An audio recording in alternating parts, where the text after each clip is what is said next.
this is in Australia, an estimated 165,000 new cases of cancer was diagnosed in Australia in 2023.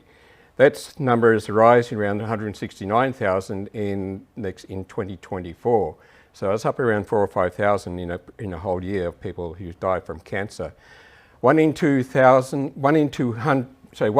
Australian men and women will be diagnosed with cancer by the age of 85. So half of us here will be diagnosed with some form of cancer by the time you're 85.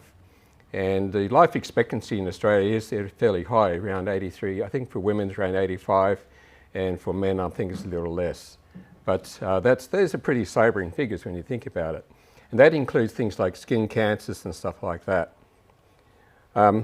Cancer is the leading cause of death in Australia. Is one of the leading causes of death. More than 51,000 people died from cancer in 2023. So it sounds kind of ominous, doesn't it, with all those figures? But what can we do in terms of stacking the deck in our favour, so to speak, or improving our chances of not getting cancer or helping to fight off cancer? So there are some things we can do in order to fight off cancer with our lifestyle. Now, cancer prevention recommendations involve body fatness, physical activity, foods and drinks that promote weight gain, plant foods, animal foods, alcoholic drinks, preserving, process and preparation of food, and dietary supplements. Today we'll be focusing mostly on plant foods. Won't be dealing so much with those other things. Now this is a kind of a busy slide, but in the process of a cancer cell developing in the body, it has to go through a number of steps. There's about 8 or 9 different steps that it goes through for a healthy cell to develop into a cancerous cell. And so there's those steps, and at different stages of those steps, what we do with how we eat and drink can affect whether that cell will develop into a cancer cell versus will not develop into a cancer cell. And you see a number of things on the right-hand side here, different nutrients and stuff that have factors that can help prevent a healthy cell progressing into a cancer cell. And I know that's a very busy slide, but it gives a bit of an illustration of how how different foods and nutrients can affect the development of cancer in the body. And on the left-hand side, you have the factors that can promote that healthy cell becoming a cancer cell. Now this is a good summary statement. I really like this statement. This is from a book called Ministry of Healing. It says, grains, fruits, nuts and vegetables constitute the diet chosen for us by our Creator. These foods, prepared in as simple a manner as possible, are the most helpful and nourishing, and they impart a strength and power of endurance and a vigor intellect that are not afforded by a more complex and stimulating diet. Who agrees there's lots of complex and lots of stimulating diets out there today? Now, what do you see when you go down to the main street of a city or a town? You see all the fast food restaurants, don't you? All the Golden Arches, Burger King, or not Burger King, Hungry Jack's, etc., etc. They're all there to tempt people to eat junk food, aren't they? Unfortunately, that junk food is not so good as far as cancer risk goes, and also heart disease risk. And so, as this statement says, foods that are prepared in as simple a way as possible are some of the types of things that can help give us optimum health. So some of the nutrition recommendations, this comes from the World Cancer Research Fund, and this has been as lean as possible within a healthy rate range. Eat plenty of fruits, veggies, whole grains and legumes. Limit red meat and avoid processed meats. Limit fatty and salty and sugary foods and drinks. Limit or avoidance of alcohol. In terms of alcohol is concerned, there's no safe level of alcohol consumption as far as cancer goes. So even if a person drinks one drink per week, they're going to have an increased risk of developing cancer because of alcohol. So even a small amount of alcohol is not safe. Okay, so next focus on plant foods now. So eat mostly foods of plant origin. Who has a garden in their backyard? Who has gardens? Like a few people have got gardens here. Wonderful. And so that's actually the best way to get your food, straight from the garden. That's the best nutrient quality in terms of health and disease. That's your best. But obviously not everyone can have a garden in the backyard, and so you go with other, go to the store and get your fresh produce, frozen foods and things like that. And so what they're suggesting is at least 5 servings of fruits and veggies, and 5 servings of veggies each day, and 2 servings of fruit each day. Who reckons they eat about 5 servings of veggies each day and 2 servings of fruit? Some people do way more. Some people eat way more. You're right. Oh, good. I'm preaching to the converted here. Okay, so eat more unprocessed grains. Now, what's an unprocessed grain? Give me an example of an unprocessed grain. Oats, rolled oats. Yep. Who ever has porridge in the morning for breakfast? That's a whole grain, unprocessed grain. That's a good one. Buckwheat. Yep.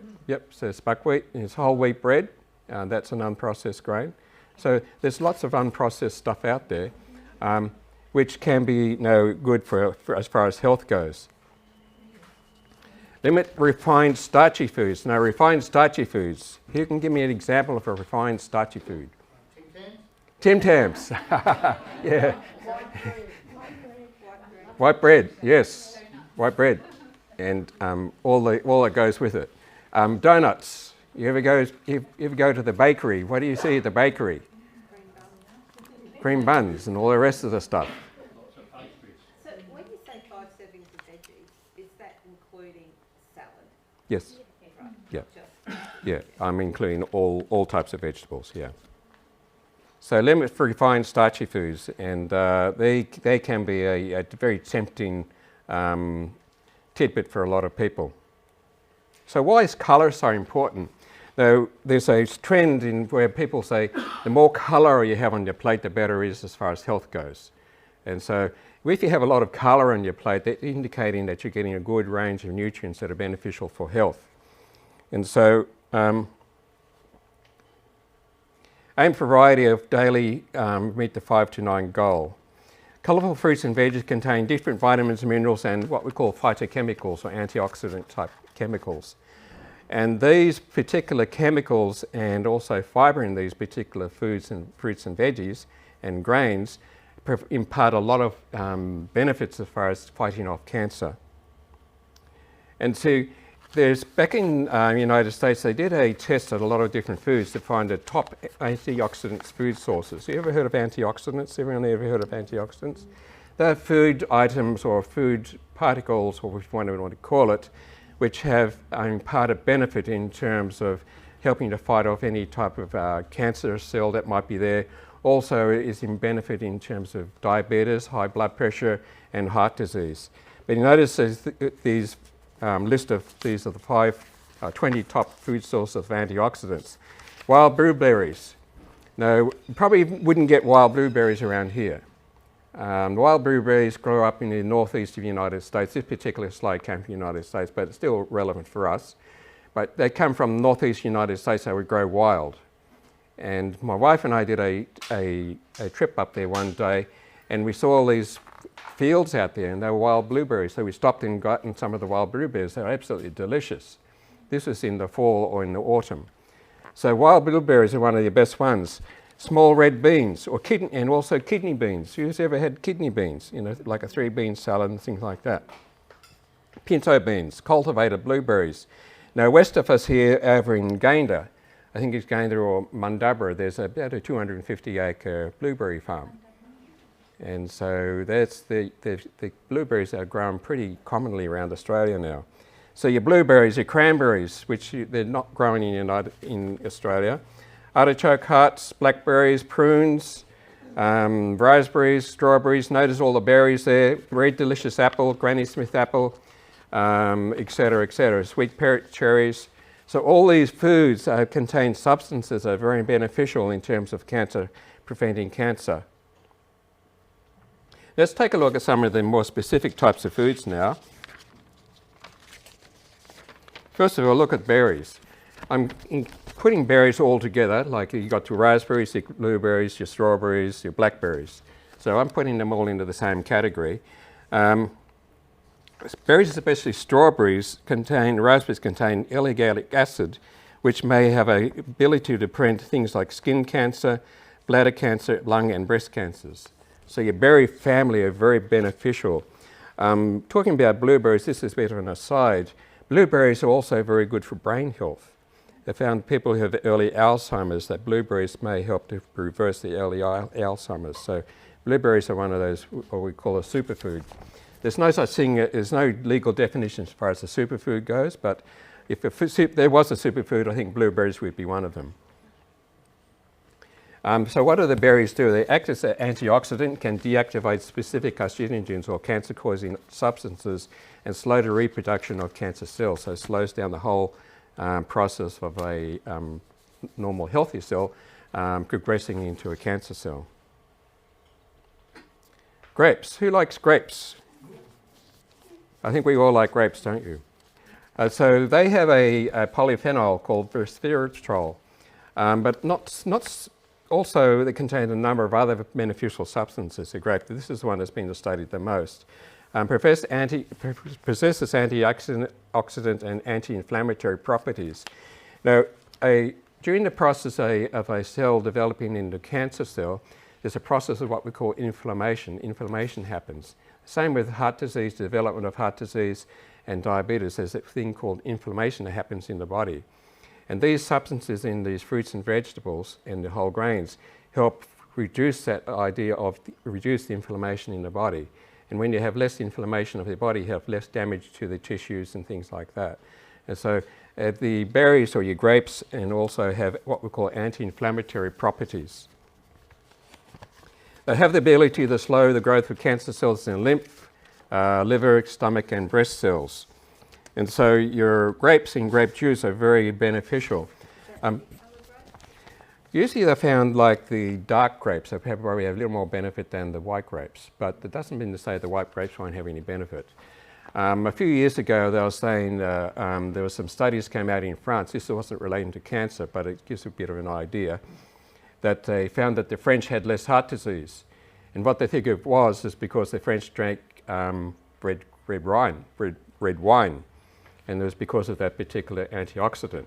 But what they're finding more recently, now those studies were funded by the wine industry, believe it or not, so there might be a bit of bias there. Anyway, but what they found is that the beneficial effects of red wine is also present in the dark grape juice. And so you don't have to have the red wine in order to get the benefit. You can drink the dark grape juice if you desire, but even better if you eat the actual red grape, that's even better again, because you get the fibre and all the rest of that. And as it says here, has blocked development of all three stages of disease, including initiation, promotion and progression. Okay, who likes apples? Here's waiting for the apple season. Usually toward the end of the year, they're putting the Woolies and Coles, the apples that are in cold storage. And you usually tell that they're not as good as in terms of flavour, are they? But they're not bad. They're still very beneficial and very nourishing. But when the new seasoned apples come around, March and April, May, that's when they're really good. They're really, really tasty. But apples have some anti-cancer properties. We don't really hear so much of apples having anti-cancer properties, and so it's quite interesting. Apples contain a fibre called pectin. Who's ever made jams or jelly or jams, and they use pectin in order to help thicken it up? And that's a type of what we call a soluble fibre. But it also has beneficial effects in terms of cancer and heart disease. Pectin, I'm not going to pronounce those words because I'll probably trip up over those ones, and along with other flavonoids. Among oranges, the most commonly purchased fruit in Australia. The peel of the apple contains over a third of the beneficial compounds. So people who peel their apples, they're going to be losing a lot of those nourishing compounds and nourishing nutrients that are in the apple. In lab studies, the flavonoids in apples have been shown to slow the progression of cancer in the lung, breast, and at different stages of development. In some human studies, people who ate the most apples had a lower risk of cancer. So they were able to do some population studies where they found that the apples, people who ate a lot more apples tended to have lower risk. And this is a statement here. It says research is pointing to the fact that there's not one single phytochemical that supplies apple's anti-cancer properties. It's the whole apple. So what happens sometimes, they'll say, there's a nutrient. For example, there's one called quercetin in soybeans.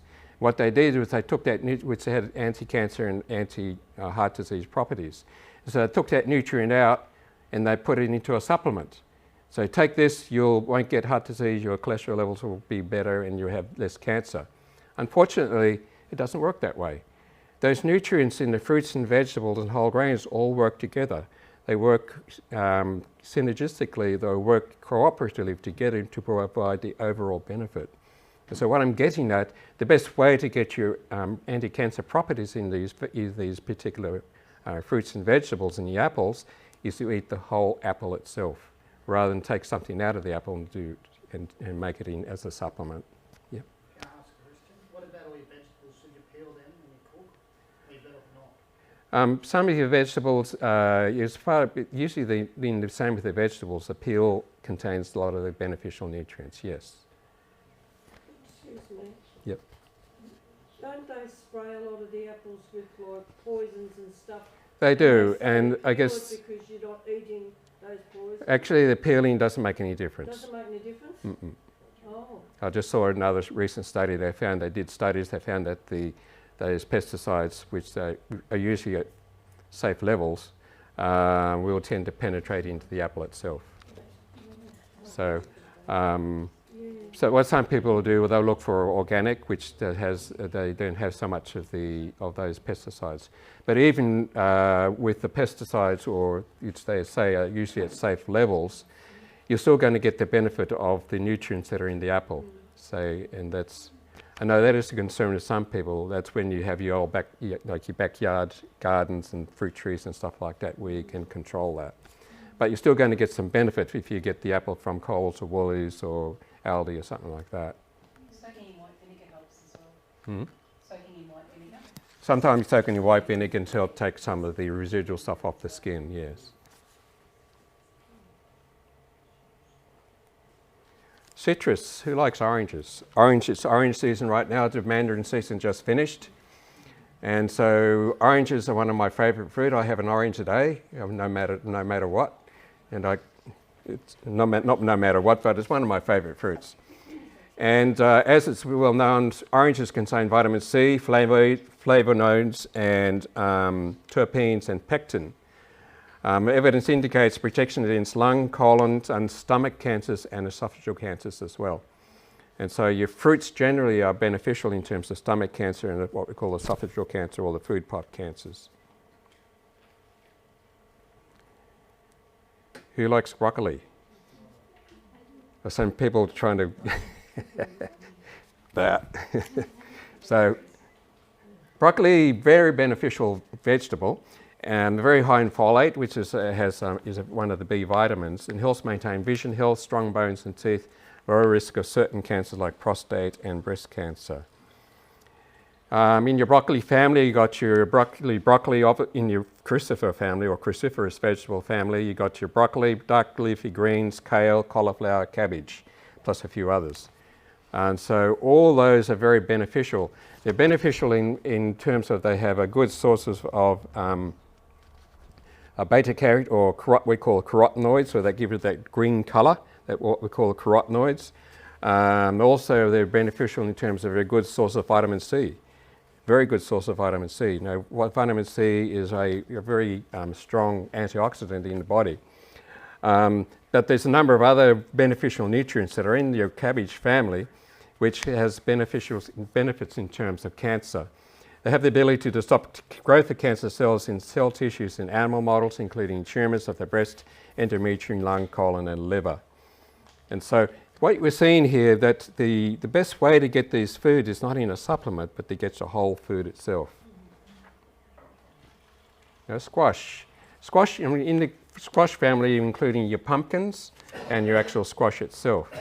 And in the squash family are rich in carotenoids, beta and alpha carotenoid carotenes, vitamin C, lutein, and zeaxanthin, and fibre. And the carotenoid family, which includes your beta carotene and your alpha carotenes, can act as antioxidants, lower the risk of cancers of the throat, mouth, and esophagus. And so it can be also protective of the cancer, protective of the eye, and also protect skin against cancer. In some of the animal studies they found that. Fibre can be protective of the lining of the colon. We'll talk a bit about fibre a little later, there's some interesting stuff coming about fibre. Tomatoes. Who remembers a few years ago they were saying that tomatoes were good for prostate cancer?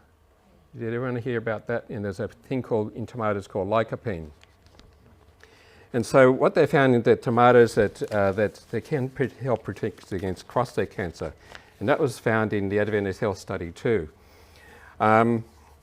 Tomato compounds have shown anti-cancer properties in lab studies in breast, lung, and endometrial cancer. Whole tomato products may be even more protective. So what they've done sometimes, as they do a lot of times, they'll take the lycopene out and they'll put it into a supplement. Take the lycopene, it'll protect you against prostate cancer. The supplement industry really monitors all this stuff, and that's what they'll do. I remember once one patient of mine who was taking a tablet that had broccoli in it. So this is like a serving of broccoli. So that doesn't make sense at all to me. But anyway, but that's what it was. And and they spend a fortune on this stuff, and I think, okay, why not just eat the actual broccoli itself rather than get the supplement with it? That was what I was thinking. I didn't say that to them. But what they found is that the lycopene has benefits, but what they found is that the whole tomato has the most benefit in terms of health. And so they may be, and what they found in some other studies, that if you have the tomato or tomato product, or like a tomato sauce or something like that, not tomato sauce, but a tomato, like a marinara sauce, that combined with broccoli provides a lot of benefits in terms of, additional benefits in terms of cancer. So some foods go together. You ever had pasta and you have like a marinara sauce over it, and you might have broccoli as a vegetable? You may have a veggie or broccoli or some type of, but they found that those foods work together in providing an overall benefit in terms of health in cancer prevention. Now, going into your dried beans, peas, and lentils, etc., or your legume family, and that includes things like kidney beans, black beans, pinto beans, red chickpeas, your bread beans, your chickpeas, your lentils, split peas, plus a few others. So they're high in fibre, such as the resistant starch, lignans, and saponins. Also a good source of phytochemicals, including your flavonoids, triterpenoids, and inosol, protease inhibitors, and sterols. So all your bean family are very beneficial. And some people will say to me, when I'm talking, I ask a patient what are you having for breakfast?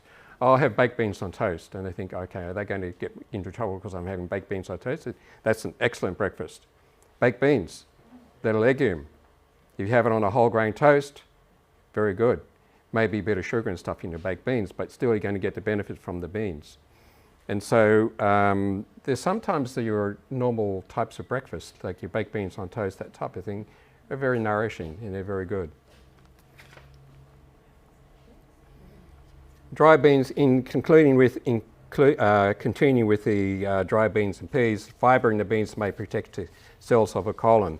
Lab studies have shown that legumes may lower inflammation, have anti-inflammatory properties, helping self-destruction of cancer cells and slow the development of cancer in different stages of growth.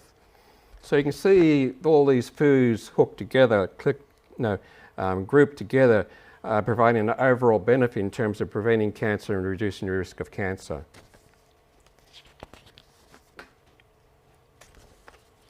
Soybeans. Now, soy is another one that's been fairly well studied in terms of cancer risk.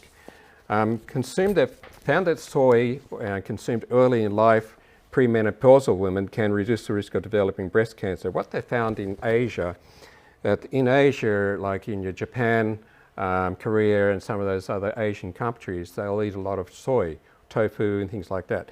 They'll eat it from the childhood upward. And what they've found as these women grow older, that they have a significant reduced risk of getting breast cancer because of the protective nature of the soy.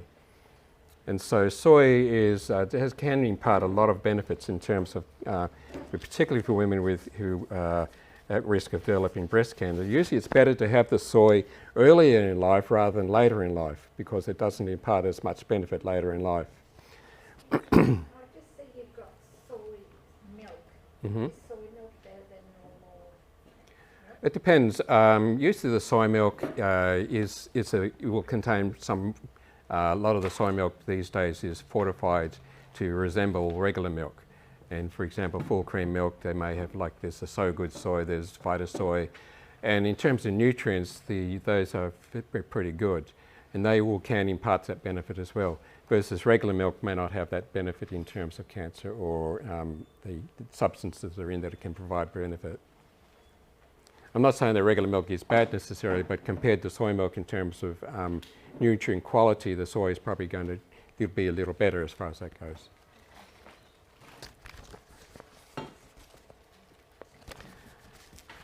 And so whole grains contain fermentable types of dietary fibre, resistant starch. Anyone here ever heard of resistant starch? Some of you may have heard of it.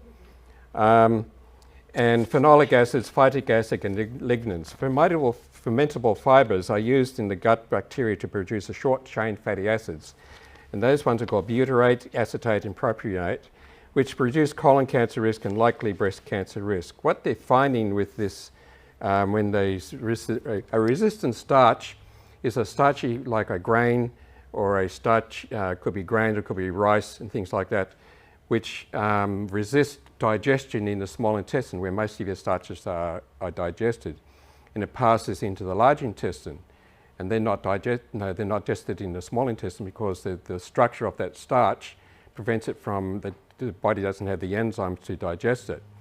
So when it gets into the large intestine, your gut bacteria work on that and they start to digest it. And they develop these things called short-chain fatty acids. And what they're finding with the short-chain fatty acids, it can help the mucus layer of the large intestine prevent cancer-causing substances causing damage to the mucus layer or the layer, layer of the large intestine. But also they're finding that these short-chain fatty acids, which comes from the resistant starch, they're finding they help with mental health. Also, they're finding they help with heart disease and diabetes. So there's an emerging area of research in terms of you ever heard of the gut microbiome, which is it's a very lot of research being done with the gut microbiome these days. And what they're finding is that those resistant starch and your fermentable fibres provide a fuel source for those beneficial bacteria in the gut. And not only as a fuel source helps prevent the risk of the colon cancer, but also helps in other chronic disease states like diabetes, heart disease, and also mental health. And so it's an emerging area of research. It's quite interesting. But so in terms of cancer, it's reduced colon cancer risk, and there's pretty good evidence to indicate that that is so.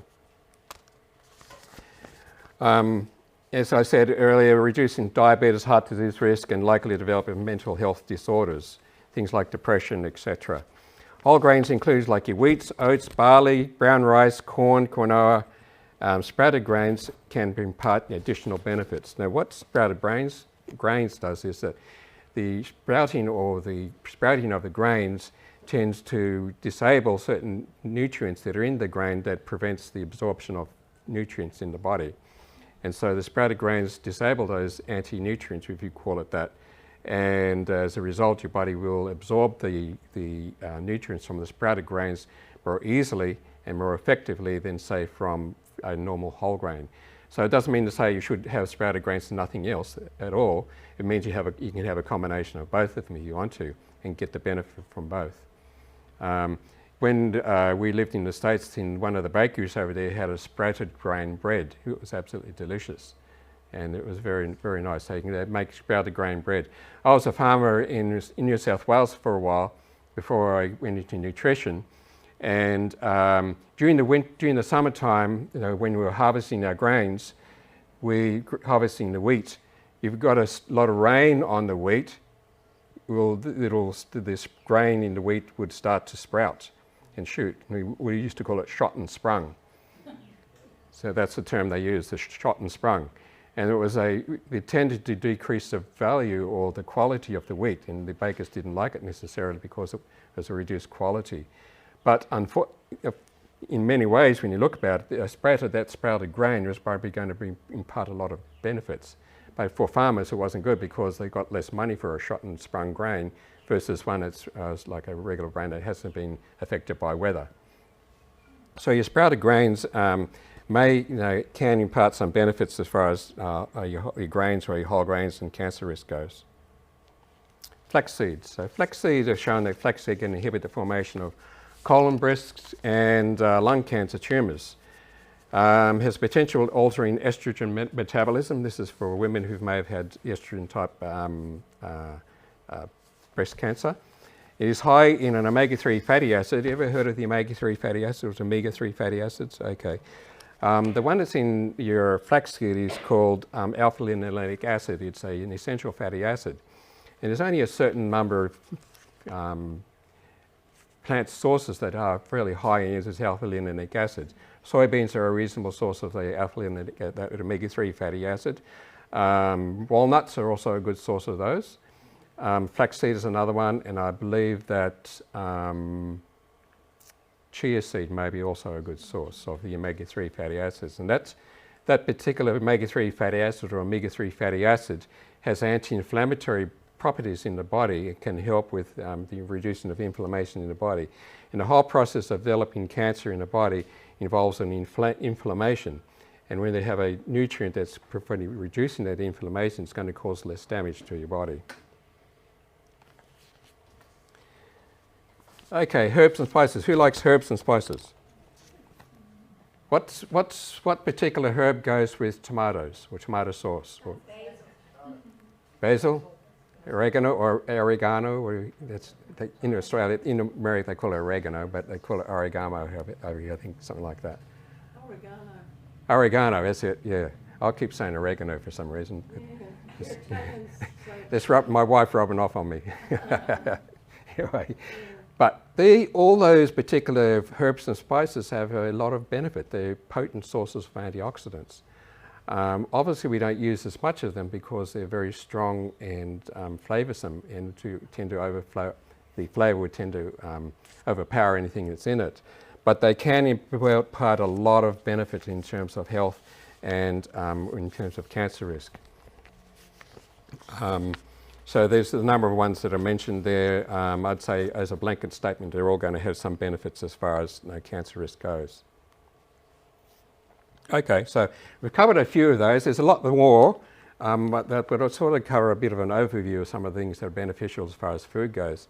But the question earlier was asked us, what is a serving of fruits and veggies?